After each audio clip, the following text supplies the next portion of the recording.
함께 봉독하신 말씀 사사기 4장 1절에서 5절 말씀 중심에서 여자 사사 더보라라는 제목으로 함께 말씀을 통해 은혜 나누기를 원합니다. 지난주에는 막대기 사사 삼갈, 상당히 사사 삼갈에 대해서 조금 막대기란 말 하니까 조금 비하시키는 그런 내용 같은데, 그러나 막대기 하나로 600명의 적을 무찌러낼 수 있었다는 것, 상당한 성과이다라고 볼 수가 있죠. 칼을 들고 설친 것도 아니고 소문은 막대기로 블레셋 군대, 그들은 어쩜 여러 가지로 무장한 군대가 아니겠는가라고 볼 수 있는데, 어설픈 블레셋이 아니라는 것이죠. 그런 사람들을, 그 600명을 물리치고 블레셋이 감히 이스라엘에 와서 행패를 부르지 못하도록 그래서 구원자가 되었다, 그래서 구원했다, 이렇게 말하는 것처럼 비록 이름이 알려지지 않는 삼갈이고 그리고 큰 일을 해낸 것 아니라고 할지라도 적시적소에 나타나가지고 하나님이 사사로 세우시고 이스라엘을 구원하는데 그런 구원자로 쓰임받았다라는 것을 우리가 살펴보았습니다. 비록 보잘것없고 무명한 인물이랄지라도 하나님은 그 모든 환경을 초월하여서 우리를 쓰시기도 하신다. 그래요.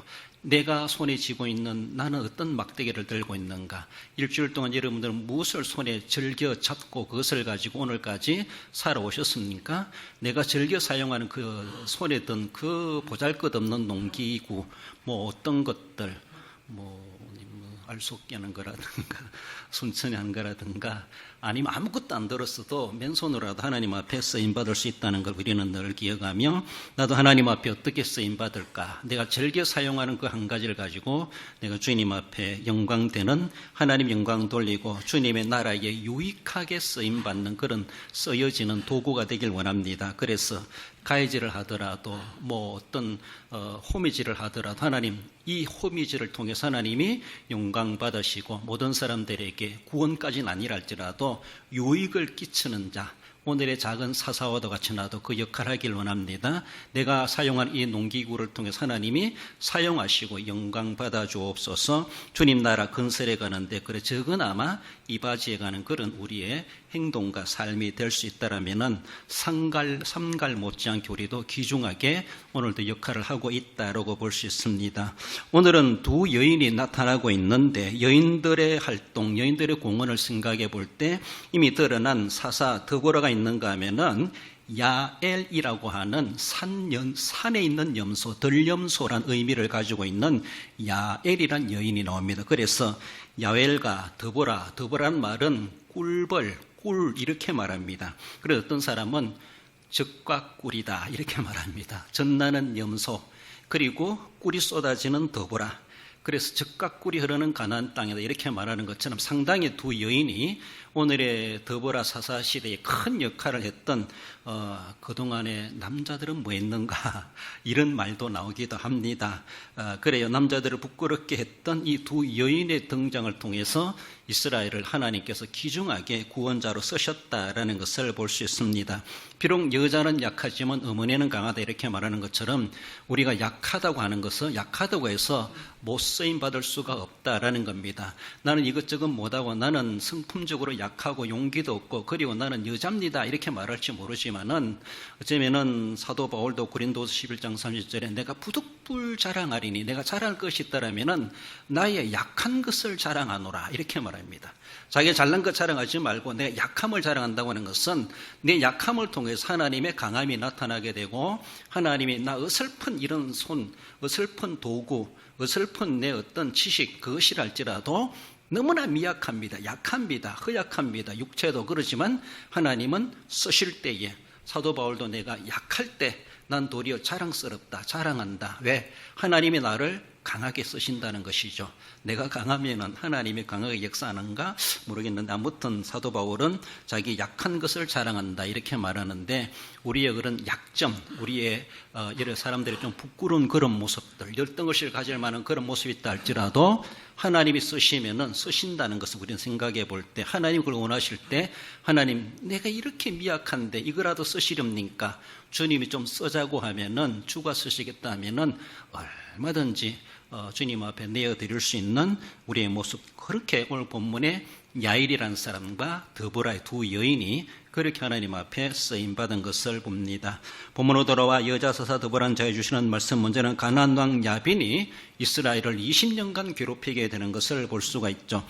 2절에 여호와께서 하솔에서 통치하는 가나안 왕 야빈을 손에 그들을 파셨으니 그의 군대 장관은 시스라요. 하솔 지역을 통치하고 있는 가나안 부족이라 할 수 있죠. 가나안 부족 왕 야빈이라는 사람이에요. 지역은 하솔이라는 지역이고 족속은 가나안 족속, 그래 7족속 중에 하나죠. 모세시대 때, 요아시대 때, 요수아 시대 때 7족속은 묻지마 선밀하라, 이것이죠. 그 족속 중에 하나인데 또 그들이 이렇게 살아남았어요. 그 가나안 족속 왕 야빈이 있는데 요수아 시대 때 이 하솔 지역은 정복당했어요. 요수아 11장에 보면은 그 지역에 정복당하는 것이 나오는데, 요수아 이스라엘 백성들이 이끌고 요단강을 건너 길갈의 진을 치면서, 그리고 첫 번째 맞닥뜨린 도성이 여리고성이잖아요. 그것은 지리로 보면요 중부 지역을 허리를 치고 들어가는 거예요. 그러니까 남쪽에 연합군, 북쪽에 연합군이 있어요. 그래서 남쪽의 연합군들이 자기 단결을 해가지고 이스라엘을 맞서보려고 하다가 그리고 남쪽 연합군을 섬멸하지 않습니까? 또 북쪽 연합군이 조직을 합니다. 북쪽 연합군의 조직의 우두머리가 누군가 하면은 하솔왕. 이때에 이 가나안 부족이 대표할 만한 부족이고, 북쪽 연합군을 동원해가지고 이스라엘을 막아보려고 그 주동적으로 나선 사람이 가나안 족속 하솔 다스리는 가나안 부족의 이 왕이라는, 그때도 아마 야빈이라는 말이 나오는 것 같은데 아마 그들은 왕의 이름을 야빈으로 그렇게 지칭하는가 봅니다. 그 지역이 어쩌면 지파로 보면은 납달리 지파에 분배한 그 지역인데, 이렇게 여호수아가 그 지역을 정복하고 그들을 다 죽였다고 말합니다. 그리고 불태웠다고 말합니다. 그리고 그 지역을 납달리 지파에게 분배해 준 땅입니다. 여호수아 11장 10절 이하에 보면은 하솔은 본래 그의 모든 나라의 머리였더니 그때의 여호수아가 그 가운데 모든 사람을 칼날로 쳐서 진멸하여 호흡이 있는 자는 하나도 남기지 아니하였고 또 하솔을 불로 살랐고, 이렇게까지 정복을 했는데 우리가 아무리 제철회를 치고 땅을 갈아엎어도 어느 타이밍에 다시 잡초가 어디서 살아남았는지 잡초가 나가지고 언제 제초제 치느냐, 농부를 우습게 만드는 것처럼 막 또 풀이 무성하게 자라나는 것을 보죠. 저도 못 심기 전에 제초제 치는데 가면 또 시퍼렇게 자라나요. 얘들이 어디 따뜻하게 살아나는가 싶어요. 또 한 번 더 치고 있는데, 여호수아 시대 때 그 지역 사람들, 이 하솔에 있는 이 가나안 족속들을 여호수아가 완전 선멸했다 그래요. 그리고 불살랐다 그래요. 하나님 명령들을 이행했다는 것이죠.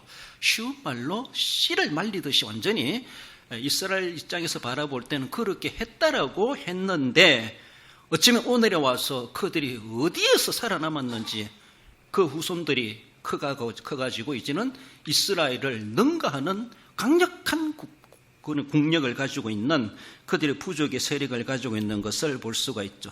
이렇게 함락된 하솔이 어느 틈인가 강성한 부족이 되어서 그 지역을 분배받은 납달리 지파가 감당할 수 없을 만큼 그들이 그렇게 자리를 펴고 어쩌면은 이스라엘 전체를 괴롭히는, 이렇게까지도 그들이 커왔다라는 것이 참 여러 가지로 우리가 아이러니, 좀 혼미하고 미심쩍은 그런 내용이 아닐 수가 없다라는 겁니다. 여러분들, 우리가 오늘날 우리나라도 보면 생각해 볼 때, 와, 저런 세력들이 언제 저렇게 컸지, 이렇게 부정적인 감탄을 할 때가 그렇잖아요. 와, 저런 세력들이 언제 저렇게 그런 점조직이었고 지하조직이었는데, 그런 것들이 이제는 지상으로 올라와가지고 완전히 정치판을 흔들고 경제를 흔들거리고 또 학교를 흔들게 만들고 막 이런 일들, 우리가 볼 때 그들이 언제 저렇게 결속이 돼가 저런 세력과 그런 힘을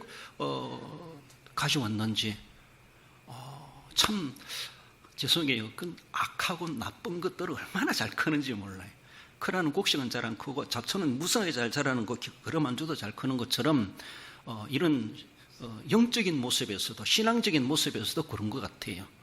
어쩌면은 성령의 능력을 힘입어 우리의 영성이 커가고 믿음이 커가는 것보다는 악한 자들의 악성이 더 커가고 더 악해져가는, 더 지능화되어가는, 그래서 우리의 영성의 힘과 그들의 악령의 세력과의 우리가 도리어 감당할 수 없을 만큼 이제는 그들이 더 수준이 높고 세력이 크는 그런 모습. 저도 우리 성도들 하는 믿음 성장하게 해주시옵소서. 이 말 들으면 상 기분 나쁜 기도 제목이라고 말할지 제 믿음이 어떤 데면 믿음 커달라고 더 기도합니까? 라고 할지 모르지만은 여러분들 우리가 믿음이 제대로 안 크고 정체되고 그래도 난 지금 이 정도 하고 있다라고 할지 모르지만요, 우리가 알지는 못하게 저 악한 세력들은 우리가 눈치 못 채게 그들은 그렇게 세력을 키워왔다는 것이죠. 우리의 성장 속도보다 걔들의 속도가 더 커가고 있었다는 것이죠. 이걸 모르고 있어요. 우리 그것을 제대로 눈이 안 보이니까 점조직으로 어둠 가운데 움직이고 지하 가운데 움직이니까 무시해버리는 거예요. 이제 그들은 끝났다. 우리가 다 죽였고 불태웠는데 어떻게 그들이 소생할 수 있겠느냐라고 할지 모르지만은 살아나잖아요. 이스라엘이 강성해지기보다는 이들이 정말 이를 갈면서 체력을 안 되면은 악으로 하라, 깡으로 하라 이렇게 말하는 것처럼 아마 그들은 그랬던 것 같아요. 이스라엘 백성들이 이제는 조금 정착하고 안주하고 평안하고 이제 했는 같이 그렇게 좀 마음 놓고 있을 동안에 그들은 막 이를 갈면서 그들의 힘을 키워오지 않았나라는 겁니다. 여호수아 11장에 보면은 완전히 끝장난 것 같아요. 그들의 족속은, 하솔 지역은. 근데 우리의 악한 세력들은 그렇게 커올 동안에 우리의 영성은 왜 그렇게 미진한지, 왜 믿음이 커가지 않는지, 자그마한 말씀에도 상처받고 조그만 기분 나쁘고 자존심 상하면은 교회가 원수지 있나? 교회 안 나온다고 그러고. 그래요. 교회 안 나오면 딴 교회로 가시든지. 결국은 하나님 안 믿으려 하는 거예요. 하나님하고 맞짱 떠보면 누가 손해인데 그걸 알지. 그동안 믿어왔으면서도 하나님을 그렇게 몰랐는가?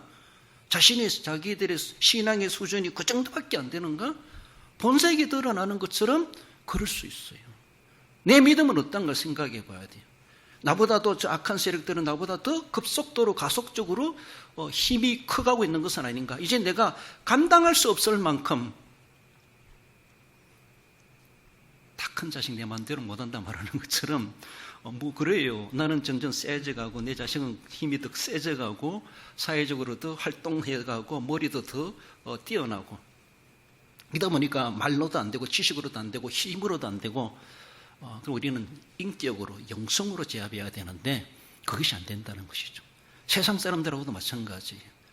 우리의 영성이 그들의 인성을, 그들의 인간적인 사고와 방법들을 우리가 제압하지 못하면은 우리는 계속 그들에게 따라가는, 이끌이는, 끌려다니는, 그들이 하자는 대로 할 수밖에 없는, 교회도 마찬가지죠. 이 지역사회를 복음화해서 장악하지 못하면은 우리 장로님이 이제 이장이시지만은 안 믿는 분이 이장이라면은 그분이 주일날 하자하면 할 수밖에 없어요. 동민들 동원돼가지고 일하자 하면 그건 할 수밖에 없어. 그렇잖아요? 교인이 협정 안 해. 하면은 이런 말들이 나오는 거예요. 우리의 세력이 약하다 보니까 불신 세력이 더 강하면은 끌려다닐 수밖에 없어. 그들 하자는 해줄 수밖에 없어. 물론 초기는 그럴 수가 있겠죠. 그러지만 우리가 어떻게 하든지 그들에게 자존심을 이기고 그런다기보다도 세력을 키우는 것이 아니라 영성으로, 인격으로 그들에게 인정을 받으면서 우리가 소수를 할지라도 그래도 예수 믿는 사람들 이해해 줘야지, 주일은 피해야지.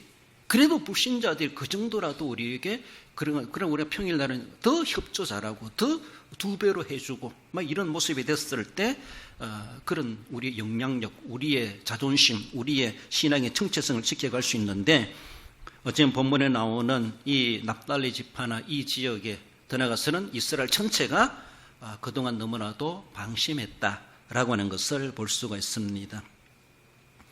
1절에 보면은 에봇이 죽으니 이스라엘 자손이 또 여호와의 목전에 악을 행하매, 저들이 저렇게 크오는 것도 생각지 못하고 하나님을 믿는지 안 믿는지 우상 숭배하고 또 악을 범하고, 어쩌면은 악한 자들은 가만히 놔둬도 크오는데 선민들은 가만히 놔두니까 자기 소견대로 움직여가고 하나님을 절대 하나님으로 절대 진리의 주로 숨기지 못하고 있는 여호와의 목전에 악을 행하매.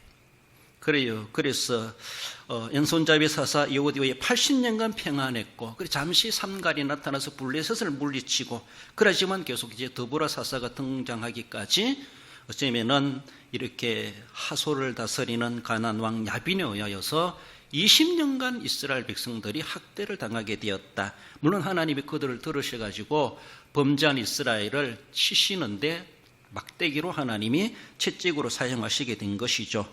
채찍으로 사용할 만큼 그들은 그만큼 힘이 있었고 커왔다는 겁니다. 그들이 커올 동안 우리는 뭐 했는가? 우리는 믿음으로 감당해냈어야 되는데, 그러면 하나님이 다 막아주시는데 그들이 아무리 커온다 할지라도. 그래서 사슬왕 군대 장관 시스라가 철병국 900대를 거느리고 이스라엘을 막 휘젓고 다니는 거예요. 이스라엘을 20년 동안 학대했다라고 2절 3절에서 말하지 않습니까? 이때에 우리가 지난주에 보았던 사사기 5장 6절에 보면은 아나스의 아들 삼갈의 날에 또는 야엘의 날에는 대로가 비었고 길의 행인들은 오솔길로 다녔도다. 이 야엘이 바로 오늘 본문에 나오는 야엘입니다. 이것은 드보라 시대라는 것이죠. 삼갈의 날과 삼갈의 시대와 드보라의 시대, 드보라가 등장하기까지 그들은 대로는 비었고 사람들은 오솔길로 다녔다. 숨어 피하여 다녔다. 함부로 자기들 이스라엘 백성들이 그만큼 대로로 다니지 못하고 학대를 당하고 악한 자들의 그들에게 의해서 강도질 당하는 이런 모습들, 그래서 기죽어 숨어 다니는 이스라엘 백성들의 처지가 되어버렸다라고 하는 것을 그렇게 보여주고 있습니다. 원주민들을 결국은 남겨둔 대로 그들의 씨앗이 자라나가지고 이스라엘의 정말로 감당할 수 없는 옆구리의 가시가 되어버렸다라고 하는 것, 너무나 안타까운 모습이죠. 그래요.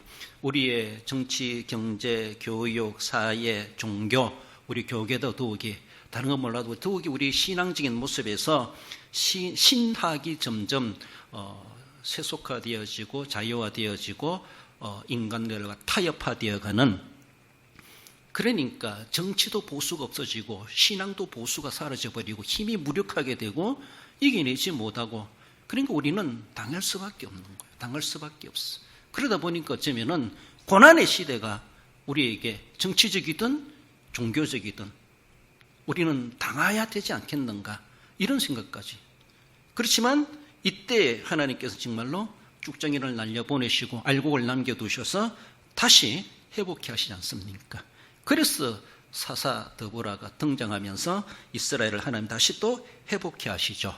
그래서 회복해 할 근거가 뭐예요? 뒤에 나오지만은 그래도 그 학대받는 가운데서도 믿음의 절개를 지켜가며 정말로 우리의 자유민주주의를 지키려고 애쓰고 신앙의 보수를 지키려고 하고 보수신앙을 지키려고 하는 그런 세속화되고 자유화되는 바람에서도 거기에 휩쓸리지 아니하고 학대받으면서도 믿음을 굳건하게 지켜간 그들을 통해서 하나님은 회복의 밑거름으로 삼지 않습니까? 그래요. 가나안 왕 야빈에 의하여서 그렇게 강성한 그들에게 도리어 그들을 섬멸했지만 결국은 그들에게 도리어 당해버리는 이러한 모습들, 결국 이스라엘 백성이 여호와의 목전에 악을 행했기 때문에 하나님은 그들을 들으셔서 이스라엘을 고난받게 하셨다라는 겁니다. 나아가서 여자사 드보라는 이스라엘의 어머니를 상고해 봅니다. 약한 자이지만 그들이 힘이 하나님 앞에 힘을 쓰셨다라는 것이죠. 4절 5절에 그때 라피도스의 아내 여선지자 드보라가 사사가 되었는데 이스라엘 자손은 그에게 나아가 재판을 받더라. 사실 이 사사란 말은 재판관이란 말이죠. 재판관. 그래요. 판사란 말이죠. 판사. 그래서 잘 진위를 가려가지고 옳게 분별하고 사람들의 억울함이 없도록 그렇게 공명정대하게 판결해야 되죠. 정치나 자기 이점에 따라서 쏠려서 그렇게 판결하는 것이 아니라 부자라고 가난한 자라고 그리고 높은 사람이라고 낮은 사람이라고 편벽대하면 안 된다는 것이죠. 판사는 목에 칼이 들어와도 정당하게 법대로 해야 되고 공정하게 해야 되고 공의롭게 해야 되는 것이 바로 재판관이다. 그래서 사사, 성경은 사사란 말로 사용하고 있습니다. 사사기 5장 7절에 보면 이스라엘에는 마을 사람들이 그쳤으니 나 드보라가 일어나 이스라엘의 어머니가 되기까지 그쳤도다. 무슨 말씀입니까? 이걸 우리가 전에 사용했던 개역 성경은 이렇게 말합니다. 사사기 5장 7절 말씀, 이스라엘의 관원이 그치고 그쳤더니 나 드보라가 일어났고 내가 일어나서 이스라엘의 어미가 되었도다. 도리어 더 설명이 더 잘 되는 것 같아요. 이해하기가. 무슨 말인가 하면은 이스라엘의 관원이 그치고 그쳤다. 다르게 보면요, 그 시대 남자들의 쓸만한 남자가 아무도 없다는 거예요. 나라가 이런데도 나설 대장부가 없다는 거예요. 남자들이 없다는 거예요. 그러니까 나 드보라가 일어났고 하나님 그에게 감동을 주셨죠. 어쩌면 너가 일어나라, 아니면 너라도 일어나라, 이런 모습이죠. 남자들은 아무런 힘쓸 줄 모르고 그게 나설 줄도 모르고 벌벌 떨고 있고, 나 드보라가 일어났고 내가 일어나서 이스라엘의 어미가 되었도다. 내가 이스라엘을 품는 내가 어머니가 되겠다. 여자는 약하도 어머니는 강하다, 이렇게 말하는 것처럼. 그래서 관원은 그치고 그쳤어. 남자들 어느 누구도 나설 사람이 없어요. 그러니까 드보라는 우리말로 군대도 안 갔다 왔고 말 그대로 아줌마예요, 아줌마. 그럼에도 불구하고 하나님은 그게 강한 감동을 주셔서 일어나게 하나님께서 역사하지 않으셨나, 그렇게 봅니다. 그래서 두 여인을 우리가 살펴볼 때 꿀벌 드보라가 나오고 산염소 야일이라는 두 여인이 등장하게 되죠. 드보라는 이스라엘 사사가 되었고 그 드보라는 이름은 리브가, 야곱의 아내요? 맞나요? 리브가의 유모가 드보라예요. 성경상에 드보라 딱 치면은 두 여인이 나오는데 바로 리브가 유모가 드보라인데 그 이름이 꿀벌, 꿀, 이런 의미를 가지고 있습니다. 그리고 야일이라는 여인은 산염소, 덜염소, 전나는 염소, 이런 의미를 가지고, 그래서 저심하는 여인이다, 이런 말처럼 겐사람 헤벨의 아내, 이렇게 말하는, 겐사람 헤벨의 아내가 누구? 헤벨이 누군가?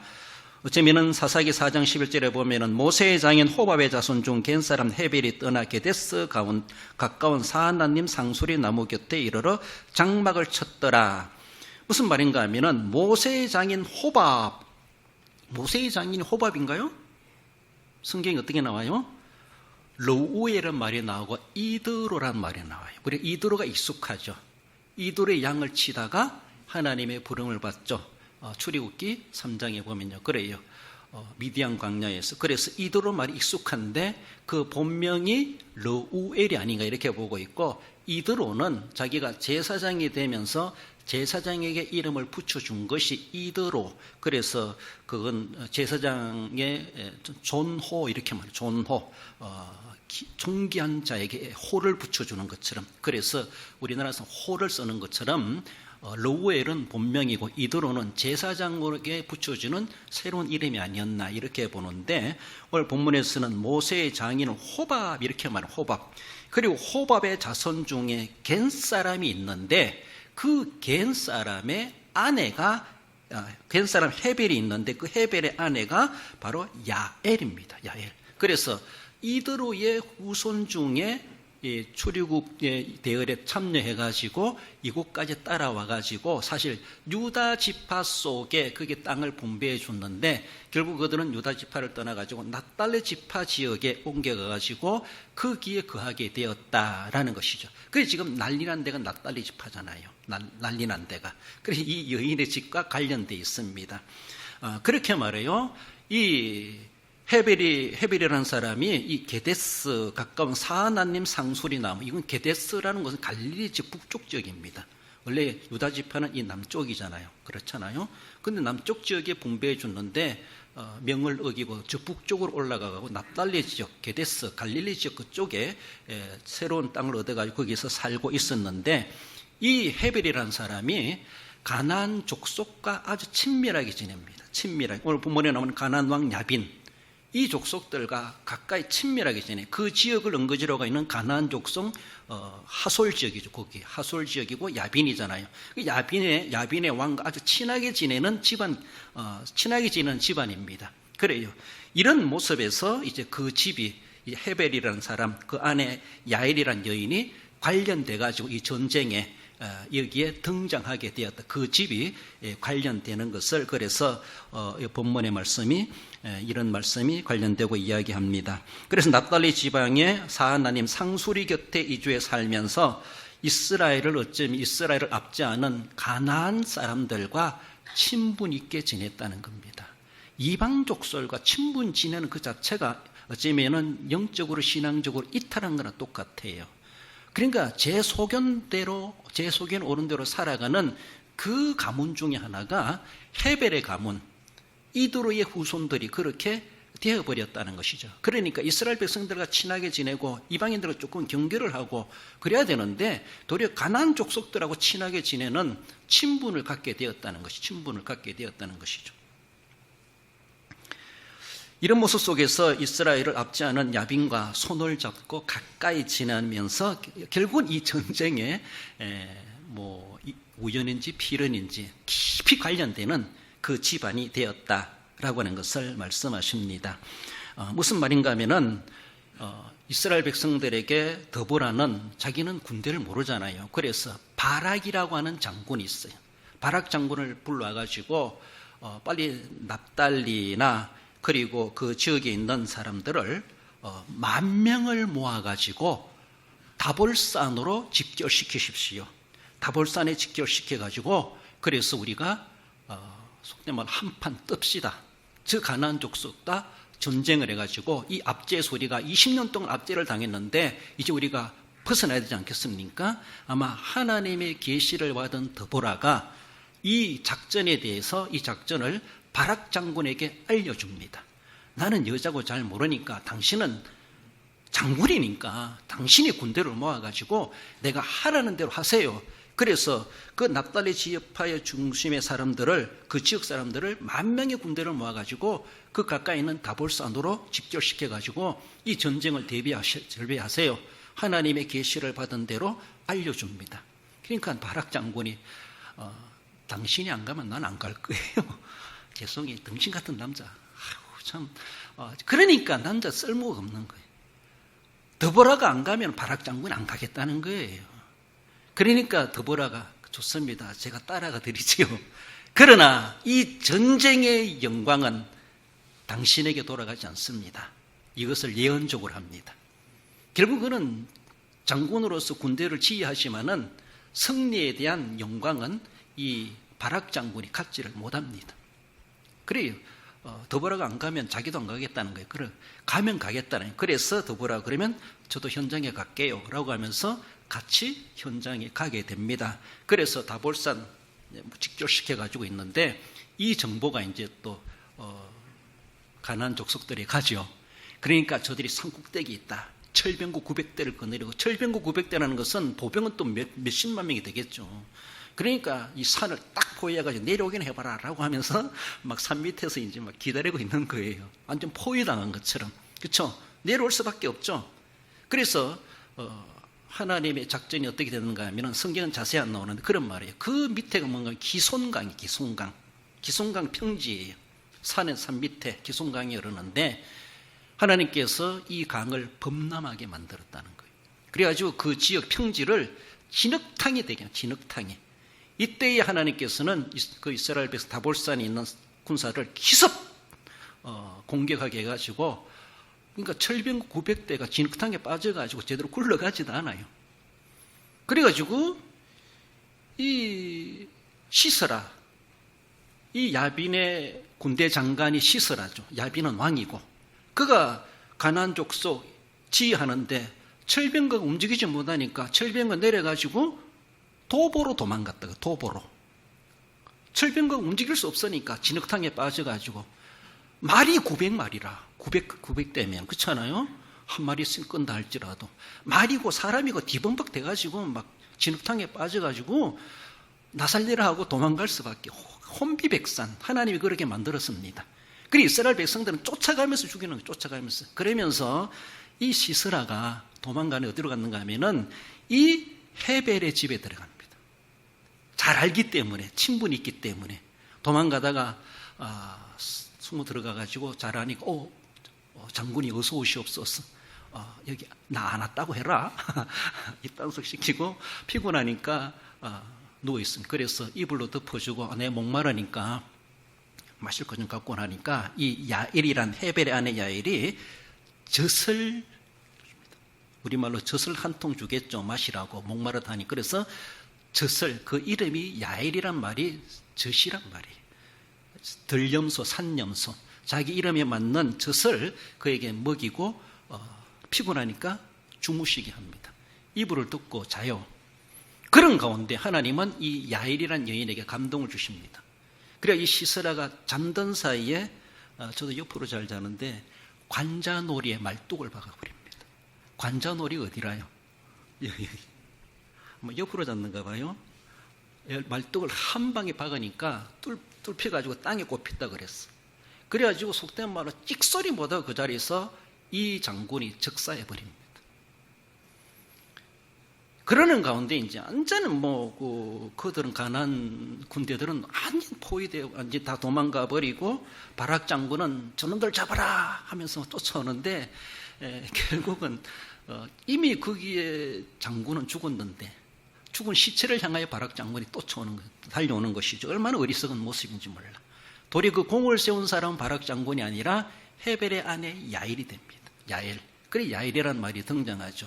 친분이 있었던 그 나라, 그 족속 친분이 있었지만 하나님께서는 지난 과거를 다 묻어버리고 도리어 그 여인을 통해서 적장을 무찌르게 만드는 하나님의 감동, 하나님께서 그렇게 쓰셨다라는 겁니다. 사사기 4장 9절에 보면은 내가 이번에 가는 길에는 영광을 얻지 못하리니 이는 여호와께서 시스라를 여인의 손에 파실 것임이니라. 이건 드보라가 예언한 거예요. 바락 장군에게. 내가 같이 가겠다. 그러나 당신은 영광을 얻지 못할 것이다. 그 영광이 딴 사람이 가져갈 것이다. 이 말이죠. 말 그대로 됐습니다. 결국은 철병구 900대를 가지고 그렇게 이스라엘을 계속해서 괴롭혔던 그들이 결국 거기에서 도망치다가 군대 장관 시스라가 죽임을 당하고 온 군대는, 가나안 군대는 다 어쩌면 전멸되어지는 이런 모습으로 하나님이 대대적인 승리를 이루어서 20년에 압제받던 이스라엘을 구원하게 하셨다라는 겁니다. 그리고 앞에서 우리가 보았던 것처럼 드보라가 마을 사람들이 그쳤으니 나 드보라가 일어나.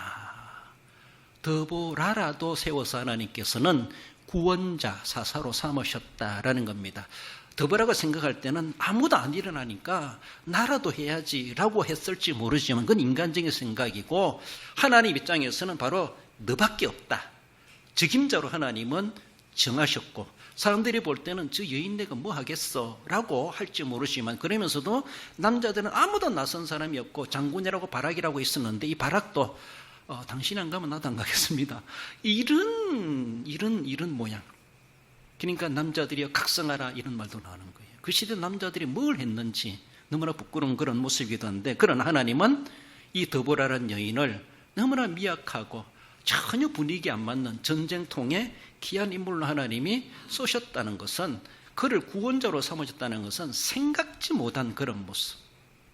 예수님이 이 땅에 오셨을 때 큰모할 만한 것이 아무것도 없다. 저 사람이 그리스도냐? 어찌 나사렛에서 선한 것이 날 수 있겠느냐? 사람들은 자꾸만 그렇게만 생각을 해요. 막 휘황찬란하게 막 뭔가 재림 예수님 오시는 것처럼 그렇게 초림하셔야만이 그가 우리의 구세주인가? 사람들은 그렇게 생각했을지 몰라요. 그러나 하나님은 그 나사렛에서 진짜 선지자가 나게 하셨고 구세주가 나게 하셨고 그리고 그 전에 이미 베들레헴 말구에 누인 그가 진짜 구세주임을 누가 알았겠습니까? 그럼 목자들은 경배했고 동방의 박사들은 경배할 줄 알았고 영안이 열리고 영감 있는 사람들은 알아볼 줄 알잖아요. 그 사람이 여자라고 무시할 것이 아니라 하나님은 그를 사사로 쓰셨는데, 예수님이 흠모할 만한 것 없고 마른 땅에서 나오는 줄기 같은 그런 모습이지만은 하나님은 그를 우리의 유일한 구세주로 삼으셨는데, 하나님이 쓰신다는데 우리 자존심 상이 안 되겠습니다. 안 되면 자기 손이지. 오직 예수님은 우리 유일한 길이시요, 그가 십자가에 달려 돌아가심으로 우리의 모든 죄를 사하셨다. 하필이면 십자가입니까? 라고 할지 모르지만 하나님의 방법이 그거였는데 누가 뭐래? 그래요. 뭐 어떻게 고상하게 죽어야 되는 겁니까? 하나님께서 하시는 방법이었습니다. 그러니까 예수님의 모습이 흠모할 만한 것이 없든지, 너무나 비참하고 처참하게 저주스러운 그 십자가의 죽으심을 당했다 할지라도 하나님이 하신 일이에요. 우리의 상상을 초월할 수가 있어요. 우리의 기대에 못 미칠 수가 있어요. 그러나 하나님은 그것이 최고라는 것이죠. 그것을 통해서 우리를 놀라게 하지 않습니까? 그래요. 더보라가 그 무엇을 할 수 있겠어? 그러나 아무도 안 나섰지만, 그러나 나라도 나서야지 했지 모르지만 그 나라도 나서게 하신 것이 바로 하나님의 쓰시는 손길이었고 기회였고, 하나님께서는 그때에 그래서 귀한 사사로 쓰임받게 하셨다라고 하는 것을 볼 수가 있습니다. 사사기 4장 23절에 보면 이와 같이 이 날에 하나님이 가나안 왕 야빈을 이스라엘 자손 앞에 굴복하게 하신지라. 그래서 사실은 바락 장군이 군대 지휘를 잘해가지고 한 것도 아니고, 사실 또 야엘이라는 그 여인을 통해서 시스라를 간자놀이 말뚝 박아가지고 죽게 하신 것도 다 하나님이 그렇게 섭리하셨어요. 결국은 본문에서 말해주는 것처럼 하나님이 가나안 왕 야빈을 이스라엘 자손 앞에 굴복하게 하신지라. 왜 굴복하게 했습니까? 이스라엘 자손들이 회개했잖아요. 20년 동안 학대를 받는 동안에 왜 20년까지 가요? 1년만 학대받으면 회개해야지. 빨리빨리 할수록 좋지. 그렇잖아요? 오래 갈수록 내 손해입니다. 하나님 앞에 빨리 두 손 들고 나왔을 때 하나님은 또 빨리 해결해 주십니다. 20년간 맛보아야지 하나님을 찾는가, 얼마나 어리석은지 몰라요. 그래서 그 이후에, 더보라 이후에 40년 동안 평온하였더라, 이런 말씀으로 우리에게 말씀해 주십니다. 그래요. 이스라엘의 어머니 따로 있는 것이 아니라 오늘도 연약한 나 같은 존재이지만 하나님은 그렇게 쓰실 때에 우리는 한 사람의 여자가 아니고 볼품없는 남자가 아니라 정말 하나님께서 위대하게 쓰실 수 있는, 하나님의 손에 잡히면은 정말로 구원자가 될 수가 있다라는 것을 우리는 늘 기억하시며, 오늘 이 시대에도 오늘 일꾼을 찾으시는 하나님 앞에 하나님의 성령의 감동을 소멸하지 말고, 이만큼 일이 아니라 할지라도 우리의 작은 모습에서 교회를 섬기고 이웃을 섬기고 직분을 섬기는 그런 가운데서도 성령이 내게 지금도 이렇게 감동 주시는구나, 그때에 쓰임받고 내가 바로 실천하고 헌신해 갔을 때에 하나님은 얼마나 요긴한 효과가 있게 하시고 하나님께 기뻐하실 일이겠는가라는 것을 생각해 보십시다. 결론적으로 읽어봅시다. 여자 선지자 더보라가 사사가 되어 나라를 구할 때 여인 야엘을 통해 적장을 물리치게 하심으로 약한 자를 들어 강한 자를 부끄럽게 하심을 알고 현실 그대로 하나님의 쓰심에 적극 헌신하는 성도가 됩니다. 내 이 나이에 뭐 하겠습니까? 나는 연약합니다. 나는 무릎이 흔들립니다. 그래요. 내 무릎은 흔들려도 하나님 무릎은 안 흔들려요. 나는 지식이 작아도 하나님의 지혜는 전지하신 분이십니다. 나 같은 것이라도 주님 이스라엘 어머니를 쓰신다면 하나님 얼마든지 쓰시옵소서. 이스라엘의 아버지를 쓰시려면 얼마든지 쓰시옵소서. 그렇게 주님이 감동 주실 때 현실 그대로 하나님이 쓰시고자 하셨을 때 적극 헌신하심으로 제2의 더보라로서 하나님 앞에 귀중하게 쓰임받는 그 복된 삶을 살아가시는 우리 모든 성도 여러분들 되시기를 주님의 이름으로 축원드립니다.